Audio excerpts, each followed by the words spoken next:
아버지 당신의 마음이 있는 곳에 나의 마음이 있기를 원해요. 아버지 당신의 눈물이 고인 곳에 나의 눈물이 고이길 원해요.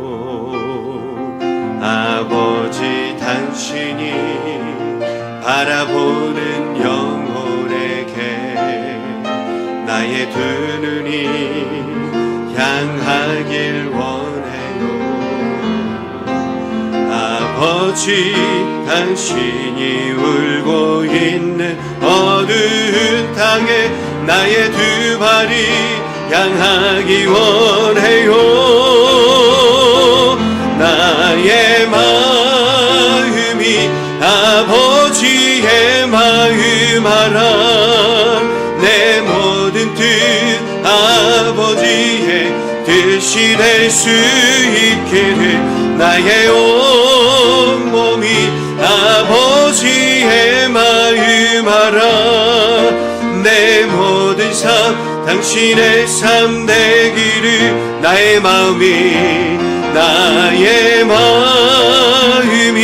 아버지의 마음 알아. 내 모든 뜻 아버지의 뜻이 될 수 있기를 나의 온 몸이 아버지의 마음 알아. 내 모든 삶 당신의 삶 되기를. 우리 하나님께 영광의 박수를 드리겠습니다. 사랑하는 성도 여러분, 하나님의 자기 백성을 향한 관심은 여러분 과연 무엇으로 드러날까요? 우리는 하나님을 믿는 사람으로서 하나님께서 나에게 관심을 가져주시기를, 또 내 삶을 지켜주시고 인도해 주시기를 원하는 것이 우리의 마음일 것입니다. 하나님이 나를 사랑하신다면 내 고통을 덜어주시고 내 괴로움도 없애주시고 하나님께서 평안한 삶을 주시겠지, 아마 우리 대부분은 그렇게 기대할 거예요. 물론 그것은 틀린 생각은 아닙니다. 하나님은 우리의 필요를 분명히 아시고 우리의 눈물을 외면하지 않으시는 하나님이세요. 그러나 우리가 한 걸음 더 깊이 들어가서 생각을 해보면 그런 기대의 중심에는 하나님에 대한 믿음보다도 나 자신에 대한 욕심, 바람, 이것이 더 많이 있을 것입니다. 즉 내가 원하는 대로 일이 잘 되고 내가 기대한 대로 응답이 올 때에만 하나님이 나에게 관심을 가져주셨구나, 이렇게 생각한다는 거예요. 하지만 하나님의 관심은 그렇게 단순한 것이 아닙니다. 하나님이 세상을 향해 가지신 이 관심은 단지 우리를 이 땅에서 편안하게 살아가게 하는 것이 아니라 사망의 길에서 건져내신 영원한 생명에 이르게 하시려고 여러분 예수 그리스도의 십자가의 은혜를 우리에게 보여주시지 않았습니까? 그래서 하나님은 죄로 죽어가는 세상 속에서 오늘도 자기의 백성들을 택하시고 그들을 구원하기 위해서 예수 그리스도를 이 땅에 보내주셨음을 믿습니다. 그것이 여러분 하나님의 열심이고 하나님의 뜻이다라고 하는 거예요. 만약 구원받은 성도가 그 순간 완전해져서 죄의 영향도 넘어짐도 유혹도 전혀 없는 사람이 된다면 하나님께서 더 이상 그를 인도하실 이유가 없지 않겠어요? 그러나 우리는 여전히 어때요? 우리는 여전히 우리의 마음대로, 우리의 뜻대로, 우리의 방법대로, 그래서 우리의 삶이 무너지고 때로는 연약하지 않습니까? 우리는 구원받았지만 여전히 우리는 연약한 존재이기 때문에 하나님의 구원의 손길이 필요한 존재다라고 하는 거예요. 그래서 하나님의 관심은 오늘도 저와 여러분들을 향해서 멈추지 않는다라고 하는 거예요. 여러분 감사하지요? 그분은 단 한 번의 구원이 아니라 영원히 우리를 구원 안에 머물게 하시려는 사랑으로 오늘도 우리를 지키시고 인도하시고 붙드시는 것, 이것이 바로 하나님의 열심이다라고 하는 거예요. 그분의 관심은 단지 우리 삶의 평안이 아니라 우리 영혼이 끝까지 여러분 예수 그리스도께 붙잡힌 바 되어져서 나는 예수님과 함께 달려가노라, 할렐루야, 그 믿음의 고백이 저와 여러분 고백이 되기를 원해요. 이 사실을 알면 인생의 모든 일 속에서도 여러분 하나님의 손길을 볼 수 있습니다. 순탄한 날에도 답답한 날에도 하나님은 여전히 어때요? 우리와 동행하시고 일하고 계신다라고 하는 거죠. 이 깨달음이 성도에게는 무한한 위로와 힘과 소망이 된다는 거예요. 우리는 룻기 말씀을 통해서 하나님의 열심과 사랑의 관심이 어떻게 나타나고 있는가 분명히 우리가 살펴보고 있습니다. 룻기서는 단순히 한 여인의 헌신 이야기나 시어머니를 모시고 감동적인 삶을 살아가는 그런 장면이 아니라고 말씀드렸어요. 그 안에는 자기의 백성을 결코 포기하지 않으시는 하나님 아버지의 마음과 열심, 그리고 그 열심에 반응하는 성도의 모습들이 담겨져 있다라고 하는 거예요. 나오미와 그 가족은 처음에 자신의 풍족함을 위해서 하나님의 언약된 백성, 곧 이스라엘을 여러분 어떻게 합니까? 떠나버렸습니다.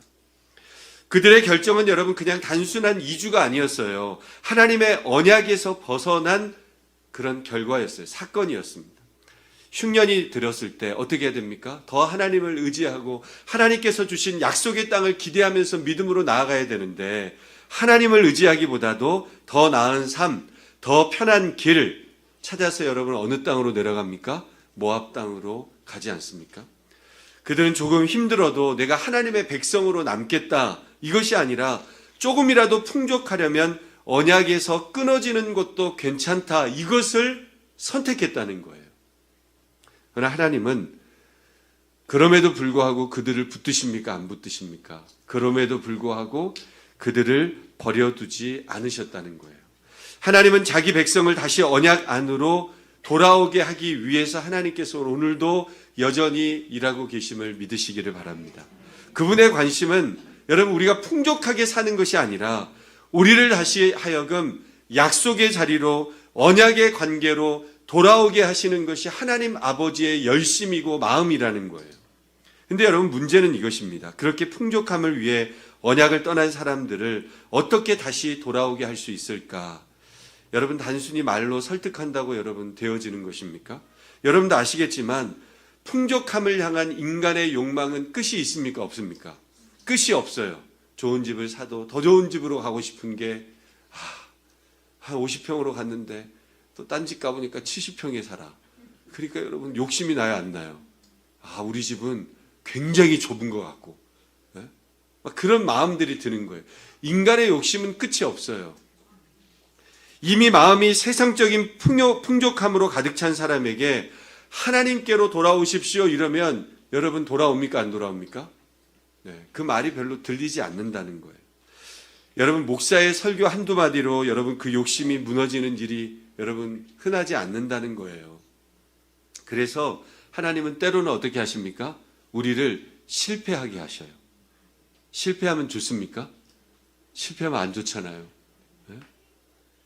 세상에서 실패하게 하시고 기대가 무너지게 하시고 우리가 붙잡고 있었던 그런 풍족함이 아무런 소용이 없다 이것을 깨닫게 하신다는 거죠.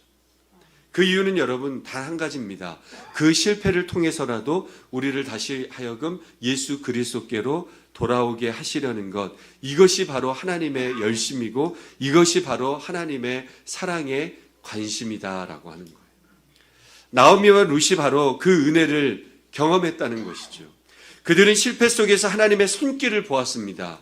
그들은 여러분 실패를 단순한 불행이 아니라 하나님께서 언약의 백성에서 끊어지지 않게 하시기 위한 구원의 과정이었다. 이것을 알았다는 거예요. 그래서 나오미가 다시 베들레헴으로 돌아왔을 때 그 일은 단순한 귀향이 아니라 하나님의 기적이었다는 거예요. 스스로 돌아올 수 없었지만 하나님이 그를 포기하지 않으시고 인도하시고 결국에는 돌아오게 하신 것이죠. 나오미는 그 일들을 통해서 하나님의 전능하심과 은혜를 보았다는 거예요. 하지만 여러분 그것으로 끝입니까? 안 끝이에요. 그것으로 끝이 나지 않죠. 약속의 땅으로 돌아왔지만 여전히 문제가 있어요? 없어요? 여전히 먹고 사는데 문제가 있지 않겠습니까? 끊어진 기업, 잃어버린 가문과 생명의 계보였다라고 하는 거예요. 약속의 땅은 여러분 그냥 단순히 머무는 곳이 아니에요. 약속의 땅. 여러분 우리가 천국 가려고 하는데 그 천국이 잠시 머무는 곳입니까? 그렇지 않잖아요. 영원한 곳이지 않겠어요? 여러분, 그냥 단순히 머무는 곳이 아니라 기업이 이어지는 땅이에요. 기업이 끊어진다는 것은 곧 약속의 의미가 사라진다는 의미죠. 나오미는 여러분 그것을 알았습니다. 그래서 그녀의 모든 행동은 잃어버린 기업에 다시 참여하기 위한 움직임으로 나타났다는 거예요. 즉 나오미의 마음속에는 이미 하나님의 열심이 반영되어져 있었어요. 하나님이 자기 백성을 지키시고 인도하신다고 해서 성도는 여러분 아무것도 하지 않아도 된다, 이것은 아니죠. 하나님의 열심을 진정으로 깨달은 사람은 여러분 어떻게 하겠어요? 그 열심히 향하는 방향을 따라서 날마다 믿음으로 움직이게 되어져 있다는 거예요. 그래서 여러분 성도의 열심이란 무엇입니까? 그것은 단순히 무엇을 열심히 하는 행동이 아니라 하나님이 사랑하시는 것을 내가 사랑하는 거예요. 하나님이 관심을 두는 것을 내가 관심을 두는 거예요. 내 마음에 품고 사는 거예요. 오늘도 우리가 찬양했잖아요. 아버지 당신의 마음이 있는 곳에 내 마음이 있기를 원합니다. 하나님의 눈물이 있는 곳에 내 눈물이 있기를 원합니다. 하나님의 뜻이 있는 곳에 내 뜻이 있기 원합니다. 그 하나님 아버지의 마음, 그 열심을 우리가 믿음으로 바라보며 순종하는 것이죠. 반대로 하나님의 열심을 빌미로 하나님이 나를 지키시니까 나는 아무렇게나 살아도 괜찮다 이렇게 생각한다면 그것은 여러분 하나님의 은혜를 이용하는 것이죠. 그조차 하나님의 백성이라면 하나님은 그를 사랑하시기에 실패하게 하시고 낮추시게 하시기도 하시고 결국 여러분 무릎을 다 꿇게 하실 거예요. 그것이 바로 하나님의 전능하심 아니겠어요? 사랑이지 않겠어요? 관심이지 않겠습니까? 여러분 하나님의 관심이 대상이 된다는 것은 내 뜻대로 사는 자유가 아니에요. 하나님께 붙들려 사는 은혜의 삶임을 여러분 기억하시기를 주님의 이름으로 축원합니다. 이제 룻기 3장으로 넘어가면 하나님께서 이 두 여인의 삶 속에서 그 끊어진 기업을 회복하시고 하나님의 열심이 어떻게 현실 속에 구체적으로 드러나는지를 우리에게 말씀해주고 보여주고 있습니다. 그 회복의 역사 속에는 하나님의 세밀한 관심과 성도의 순종이 함께 흐르고 있다라고 하는 거예요. 여러분 3장의 내용을 간단히 이야기하자면 룻이 여러분 보아스와 뭐 하는 얘기예요? 동침하는 이야기예요. 근데 이 동침은 여러분 그냥 단순한 남녀의 그런 사랑 이야기가 아니라는 거죠. 관계가 아니라는 거예요. 성경에서의 동침은 여러분 언약의 결합을 이야기하는 거예요. 성경에서 동침한다. 이것은 언약의 결합을 얘기해요. 결혼의 시작을 의미합니다. 그러므로 이 장면은 하나님께서 언약의 끈을 여러분 다시 잇고 계시는 현장이라는 거예요. 이어주는 현장이라는 거예요. 언약하시는 현장이라는 거예요. 그런데 주목할 것은 이 결혼이 이루어지는 과정이라는 거예요. 보아스가 룻에게 먼저 청혼한 것도 아니고 룻이 먼저 사랑을 고백한 것도 아니에요. 여러분 이 모든 일의 배경에는 여러분 누가 있었습니까? 시어머니 나오미의 계획이 있었다는 거예요. 그렇다면 나오미는 왜 이런 일을 여러분 계획했겠습니까? 이것은 단순히 홀로 된 며느리에게 새 삶을 찾아주려고 하는 시어머니의 정이 아니에요. 끊어진 하나님의 언약의 기업을 다시 잇기 위한 믿음의 결단이었다는 거예요. 나오미의 믿음의 결단. 할렐루야. 룻기 3장은 바로 그 하나님의 열심이 한 여인의 순종과 희생을 통해서 어떻게 현실 속에서 드러나 보여주고 있는지 우리에게 말씀해주고 있습니다. 본문을 보면 나오미는 룻에게 이렇게 얘기해요. 3절 4절 말씀 시작. 그런즉 너는 목욕하고 기름을 바르고 의복을 입고 타작마당에 내려가서 그 사람이 먹고 마시기를 다 하기까지는 그에게 보이지 말고 그가 누울 때에 너는 그가 눕는 곳을 알았다가 들어가서 그의 발치 이불을 들고 거기 누우라. 그가 내 할 일을 내게 알게 하리라 하니. 여러분 우리의 정서로 보면 어때요? 이해할 수 있는 모습입니까? 이해할 수 없는 모습이지요.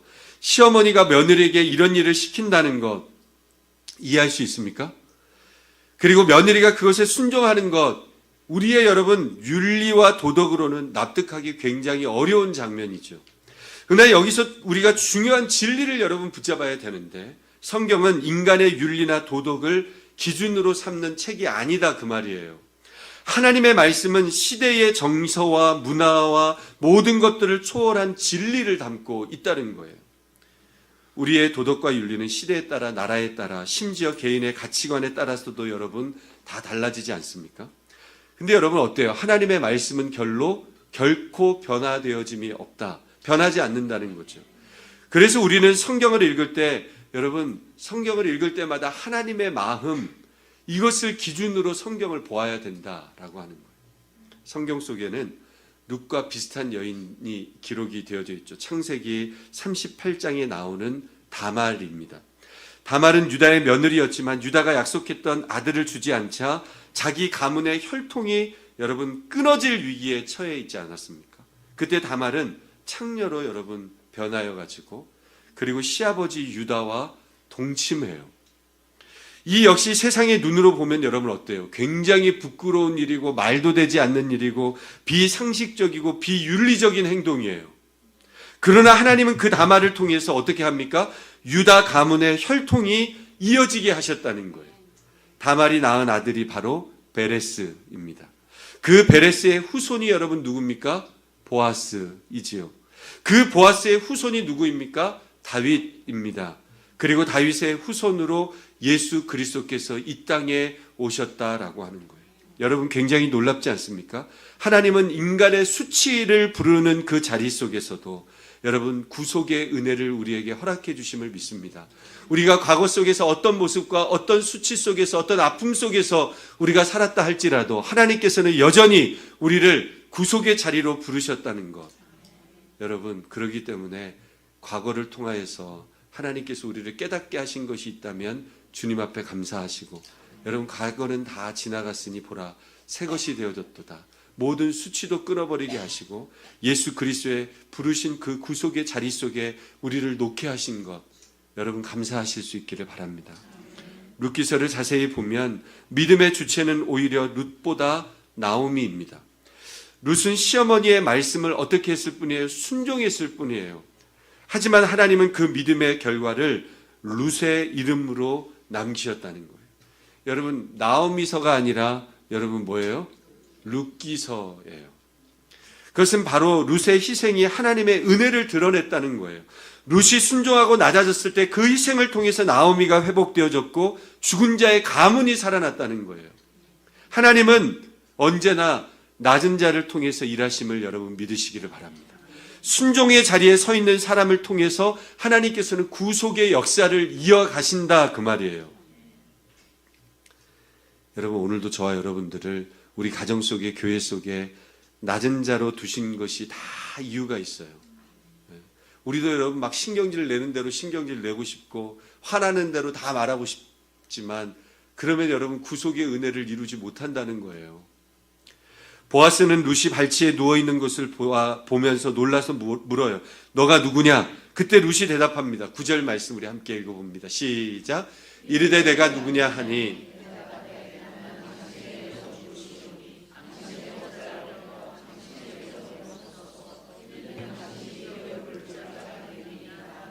아멘. 이 말을 들은 보아스는 룻을 11절에 현숙한 여인이다 이렇게 얘기합니다. 보아스가 본 것은 외적인 행동이 아니라 여러분 룻의 마음이었다는 거예요. 룻은 여러분 젊은 남자나 부한 사람을 쫓지 않았어요. 오직 하나님의 기업이 이어지기를 바라는 그 믿음 때문에 늙은 보아스에게 여러분 찾아간 것 아닙니까? 보아스는 그 믿음의 중심을 보았다는 거예요. 그녀의 순수한 마음, 하나님의 뜻을 향한 헌신, 이것이야말로 현숙한 여인인 줄로 믿습니다. 마태복음 1장에 여러분 예수님의 족보를 보면 4명의 여인이 등장해요. 다말과 라합과 룻 그리고 우리아의 아내입니다. 유대 사회에서는 여인의 이름이 족보에 이르는 일이 있을까요? 없을까요? 절대로 없지요. 그렇죠? 그러나 하나님은 이 4여인의 이름을 어떻게 했어요? 마태복음 1장에 기록을 해놓으셨어요. 그 이유는 분명합니다. 이 4여인은 모두 희생을 통해서 생명을 이은 여인들이에요. 그들의 낮아짐과 순종, 수치스러운 자리에서의 헌신을 통해 하나님은 생명을 이어가셨고 결국 그 계보의 끝에서 예수 그리스도가 오셨다라고 하는 거예요. 할렐루야. 룻의 이야기는 단지 한 여인의 헌신이 아니라 여러분 그리스도 복음의 모형이에요. 저번 시간에도 모형론에 대해서 제가 설명하지 않았습니까? 룻이 수치를 무릅쓰고 시어머니의 가문이 끊어지지 않게 하려 했듯이 예수 그리스도께서도 우리를 구원하시기 위해서 하늘 영광을 버리시고 가장 낮은 모습에 마국간의 말 구유에 오셔서 여러분 우리를 어떻게 하시려고 한 거예요? 우리를 살리시려고 그 모진 수치와 고통과 아픔을 다 당하시고 구속의 역사를 예수 그리스도께서 쓰셨다라고 하는 것이죠. 룻의 희생이 나오미를 살렸듯이 그리스도의 희생이 오늘도 저와 여러분을 살리신 줄로 믿습니다. 그리스도의 희생으로 말미암아 우리는 하나님의 사랑 안으로 우리가 들어올 수 있지 않았습니까? 끊어졌던 언약의 줄이 다시 이어졌고 잃어버렸던 기업이 다시 회복되어졌다라고 하는 거예요. 이제 우리가 해야 할 일은 그리스도의 희생으로 살아난 자답게 그 희생의 흔적을 따라 여러분 우리가 사는 거예요. 성도의 열심은 자기 욕심을 이루는 부지런함보다도 그리스도의 희생을 기억하면서 그 사랑을 따라 사는 순종의 삶이에요.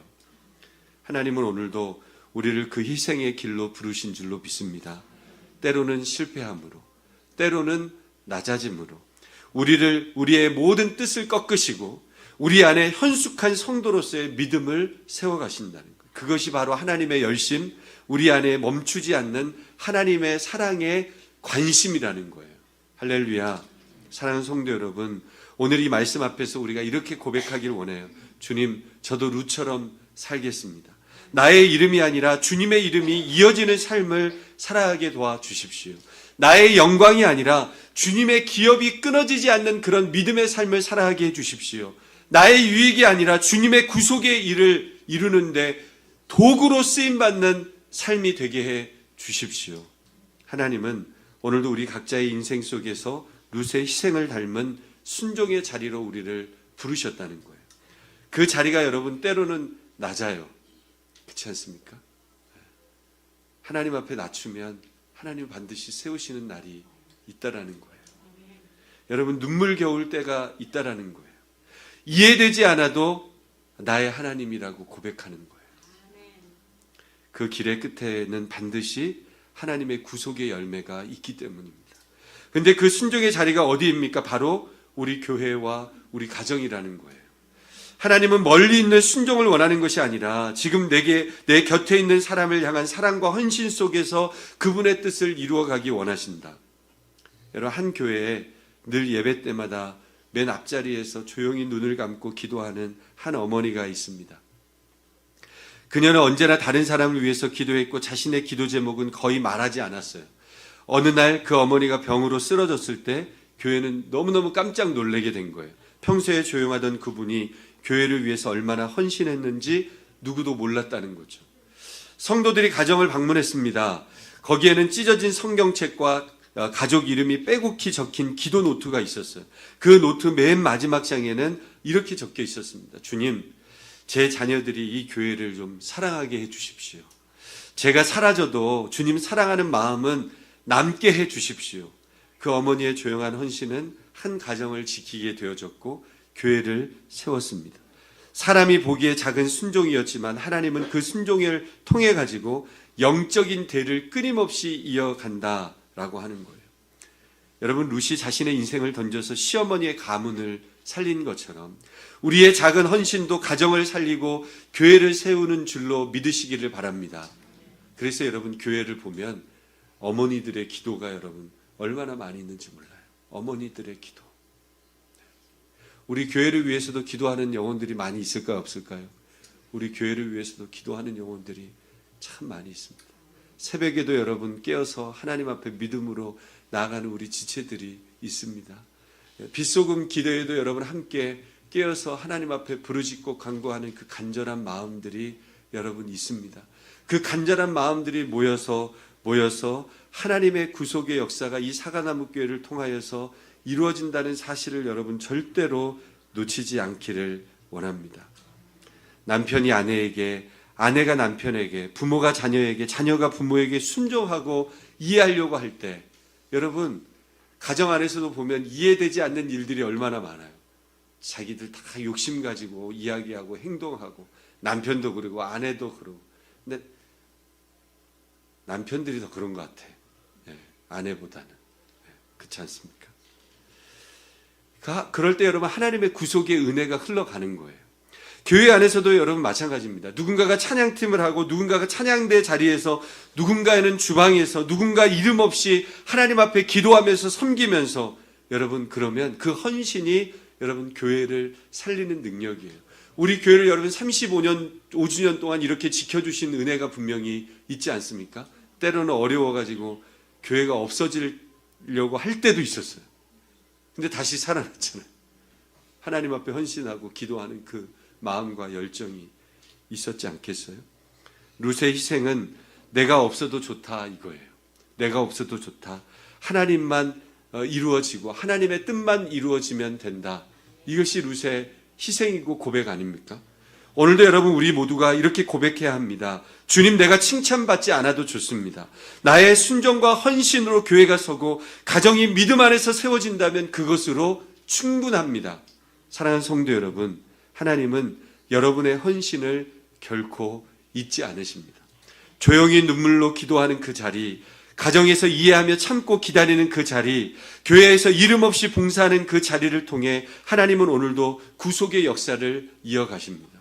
우리 다음 세대, 우리 미래 세대 아이들을 보십시오. 우리가 함께 예배하고 새벽을 깨우고 같이 새벽도 깨우고 이 믿음의 모습을 통해서 우리 사과나무 교회가 여러분 앞으로 35년 더 할렐루야. 또 그 다음에 35년 더 주님 오신 그날까지 여러분 쓰임받는 교회가 돼야 되지 않겠어요? 그냥 우리 예배 잘 드리고 있다가 우리 없어지면 없어져 버리는 교회가 되면 안 되잖아요. 끊임없이 여러분 교회가 주님 오실 때까지 이루어지는 믿음의 역사가 나타나야 되지 않겠습니까? 여러분 룻이 시어머니를 살리고 결국 다윗의 조상이 되었던 것처럼 여러분의 헌신 또한 미래의 믿음의 세대를 세우는 일에 쓰임받는 거예요. 그러므로 오늘 우리가 이렇게 함께 고백해야 돼요. 주님, 제가 있는 그 자리에서 룻처럼 순종하게 하시고 그 순종으로 가정이 세워지고 교회가 살아나게 도와주십시오. 우리 교회가 35년 동안 이렇게 왔는데 앞으로 더 믿음으로 성장하고 쓰임받는 교회가 되게 해 주십시오. 그 믿음의 고백 위에 하나님의 구속의 열매가 풍성히 맺혀가는 가정과 교회, 그리고 오늘 우리 장학금을 주었던 우리 다음 세대, 미래 세대 위에 다 넘쳐나실 수 있기를 주님의 이름으로 축원드립니다. 제가 기도하겠습니다. 살아계신 하나님, 하나님께서 모든 상황 속에서도 일하시고 역사하심을 오늘도 기억하며 주님의 손길을 바라봅니다. 언약에서 떠나지 않는 신앙인이 되게 하여 주옵소서. 세상의 풍족함보다도 하나님 안에 머무는 은혜를 우리 가운데 더하여 주옵소서. 실패 속에서도 하나님께서 우리 가정을 향한, 우리 교회를 향한 하나님의 거룩한 뜻이 있음을 믿음의 눈으로 바라보게 하여 주옵소서. 나의 유익보다도 하나님의 뜻을 따르는 순종과 희생의 마음이 우리 가운데 있게 하여 주옵소서. 우리 가정 가운데 하나님의 구속의 은혜가 흐르게 하여 주옵소서. 그래서 이해하고 순종하고 사랑이 넘쳐나서 하나님의 은혜가 머물게 하여 주옵소서. 그래서 교회를 세우는 헌신이 우리 믿음의 세대 가운데, 우리 다음 세대 가운데 끊임없이 계보로 이어지는 하나님의 말씀이 넘쳐나게 하여 주옵소서. 오늘도 우리가 있는 모든 자리 속에서 룻처럼 희생하고 순종하게 하여 주옵시고 그 순종으로 가정과 교회가 아름답게 세워지는 우리 사과나무 교회 되게 하여 주옵소서. 감사드리며 예수님의 이름으로 기도 올리옵나이다. 아멘.